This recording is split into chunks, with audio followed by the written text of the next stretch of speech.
اس طرح بھی بلند کرتے ہیں۔ دوسری جو وجہ ہے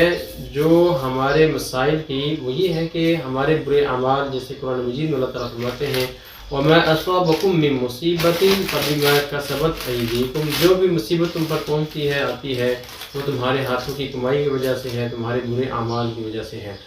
تو جب بھی ہم کسی پرابلم میں، کسی مسئلے میں ہم مبتلا ہوں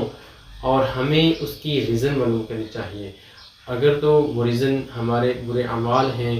اگر وہ ریزن اللہ تعالیٰ کی طرف سے کوئی آزمائش ہے، تو پھر ہمیں اس سے نکلنے کے لیے رستہ تلاش کرنا چاہیے۔ ہمیں اپنے جو مادی وسائل ہیں ان کو استعمال کرنا چاہیے، اپنی عقل، سوچ اور فکر کو استعمال کرنا چاہیے۔ تو پھر ہمیں اپنی عقل، فکر اور سوچ اور مادی وسائل کو اللہ تعالیٰ کی جو کلام ہے قرآن مجید اور اللہ کے نبی صلی اللہ علیہ وسلم کا جو فرمان ہے، حدیث مبارکہ، ہمیں